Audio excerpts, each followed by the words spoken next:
When we first started with goats, we were so sure we were doing everything by the book. Turns out, we were making some huge mistakes without even knowing it. Mistakes that were holding back our goats' growth and putting their health on the line. We definitely learned these lessons the hard way, through a ton of trial, error, and honestly, a lot of stress. So, I want to share the essential lessons I wish someone had told me from day one, so you don't have to make the same expensive errors.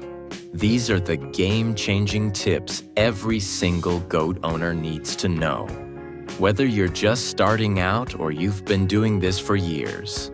All right, let's get right into the first and maybe the most common trap we all fall into at the beginning. We were failing at nutrition, but not how you'd expect. We provided what we thought was decent hay and a little grain, but the real problem was in the details. Specifically, minerals and water. We tossed out a mineral block, you know, the kind you see for cows or horses, and figured, job done. But here's the thing about goats. They have much higher mineral needs than other livestock, and they just can't get enough by licking a hard, salty block. It was a massive oversight. We started noticing things like rough coats, slower growth, and goats that just seemed a little off. You have to provide free choice, loose minerals made specifically for goats, not sheep minerals, and this is critical, because sheep minerals have low copper. Copper is vital for goats, and the deficiency can spiral into a whole mess of health problems. You need a balanced goat mineral in a dry, covered feeder where they can take what they need when they need it. But hold on, it doesn't stop there. We also learned our water was working against us. You can offer the best minerals on the planet, but if your water is high in stuff like iron or calcium, it can literally block the absorption of other key minerals. We had no clue. The solution is to get your water tested. It's a small step that gives you a huge piece of the puzzle. If your water is working against you, you might need a filter or a different supplement to get things back in balance. Clean water is the most important nutrient, and making sure it isn't sabotaging your efforts is a total game changer for growth.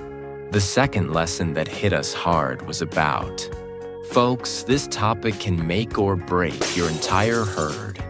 We were on a collision course with disaster because our initial approach was completely wrong.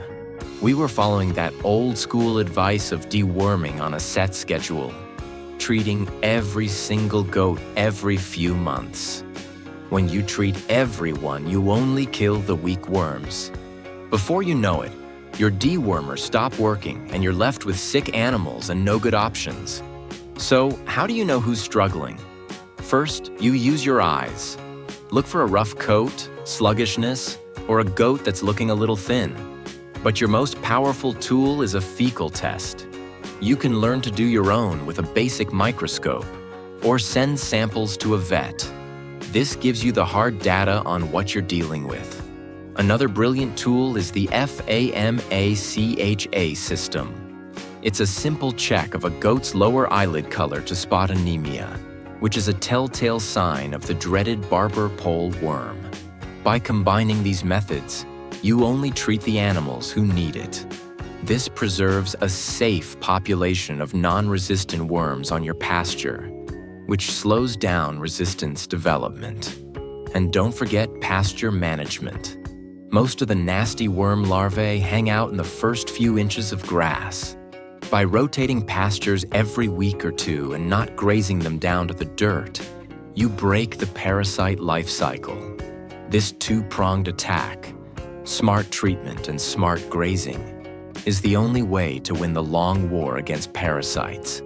This next one is so easy to put off, but the consequences are painful and can seriously hobble your animals.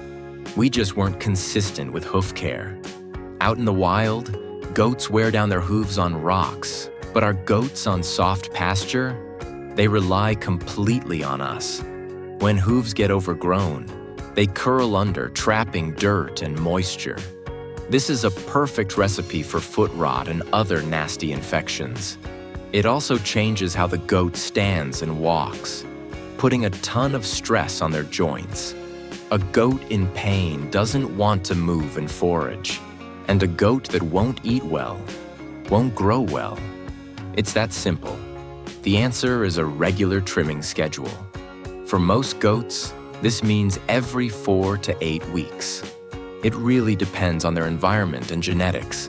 Goats on soft pasture will need trims more often. The goal is to get the hoof wall level with the sole, creating a nice flat surface for them to walk on. Learning to do this yourself is a must-have skill. Get a good sharp pair of hoof trimmers. There are tons of great videos online, but nothing beats learning from an experienced friend or your vet. By the way, if these lessons are clicking for you and maybe shifting how you think about your own goat care, do me a huge favor and hit that like button. It tells the algorithm to share this with more people who could use it. And hey, if you're raising kids right now, I've got another video on the ultimate guide to baby goats that you'll want to watch right after this one. The fourth mistake we made was underestimating how much the goat's house actually matters. We gave them a shelter, sure, but we weren't thinking about what makes a shelter truly healthy. We fell into the classic traps. Too many goats in too little space and not nearly enough ventilation. Overcrowding is just asking for trouble. It skyrockets stress, and a stressed goat is a magnet for sickness. Good housing comes down to 3 things: space, ventilation, and a dry floor. As a rule of thumb, aim for at least 10 to 15 square feet of indoor space per goat. But honestly, more is always better. Think of a healthy shelter as 24/7 preventative medicine.